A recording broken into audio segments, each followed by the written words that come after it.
In this video, we're going to examine the dynamics of a disease, and we're going to ask the following question. Given that there is one infected individual in the population, what's going to happen? How many people will become infected? Will the disease persist or not? Let's first formulate some definitions. S of t will represent the number of healthy people which are susceptible to the disease. I of t will reflect the number of infected people. Now, the total population size is going to simply be a sum of these two variables. We're going to assume, first of all, that the disease is transmitted by contact of a susceptible and an infected individual. We will further assume that people recover with a certain rate that we'll call mu, and when they do so, they become susceptible, i.e., there's no immunity. We're going to ignore births, deaths, and migration, and we're going to assume that the mixing of individuals ill and healthy is completely random. All individuals are identical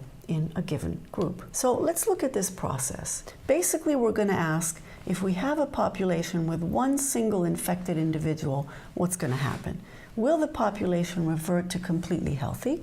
Or will we, at some later time, find that there's an endemic disease, that the disease has taken hold and some fraction of the population remains infected? Now, again, we said that new infections can occur when a single infected individual, here represented by a red circle, comes into contact with a healthy susceptible individual, represented by a white circle, as shown in the transition here. Now, we're going to use the law of mass action. This was formulated originally for two ideal gases, and it says that the rate of contact between two molecules in such a mixture is proportional to the product of their densities. The disease transmission requires contact between S and I.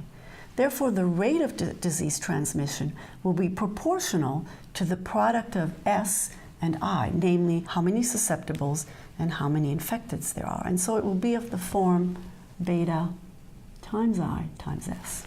Now let us formulate a balance equation, which essentially says that the rate of change of population in the given class is simply the rate at which people come into that class minus the rate at which they go out. Here's a schematic diagram that shows what we're thinking about. A susceptible becomes infected, and this happens at a rate beta Si. An infected can in turn become susceptible again, and this happens at a rate that's proportional to the number of infected with a rate constant mu. We've arrived at this differential equation for the number of infecteds in the population at a given time. So let us analyze the behavior of this. Before we do so, let's rewrite this in the following form. I'm going to take out a factor of beta I from each of the terms. Here, this leaves an S, and in this term, we have to divide mu by beta in order to get the same quantity. Now let's notice that S can be expressed in terms of the total population and the level of infecteds.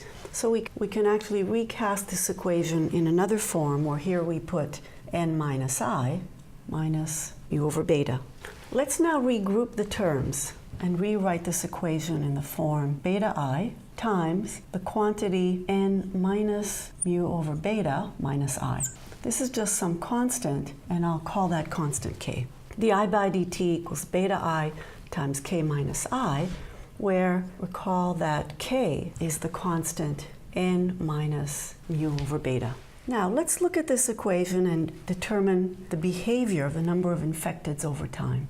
Let's first consider the case that k is greater than 0, that k is some positive constant. In that case, as a function of I, this rate of change is simply a quadratic, a parabola opening downwards, very similar to the logistic equation. And it intersects the I-axis at two places, 0 and k. Again, both of these are steady states. For this level of infected individuals, I is less than k and yet positive, and therefore the population will increase until it arrives at this level. Beyond that value, if I is bigger than k, then this term will be negative and the population will decrease. So here, on this part of the analysis, here we see that population always converges to some level of infecteds, provided k is greater than 0. Now let's consider the case that k is less than 0.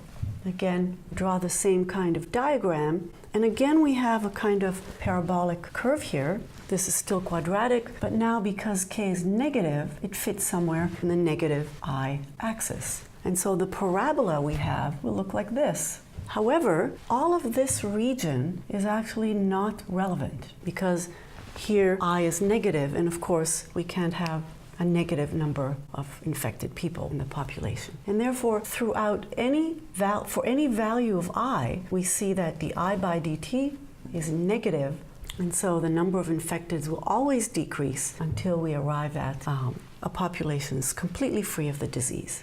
So we can write down the following conclusion: the disease will persist only provided mu over beta is greater than 0. This is the same as saying that n is greater than mu over beta, which is in turn the same as saying that n beta over mu is greater than 1.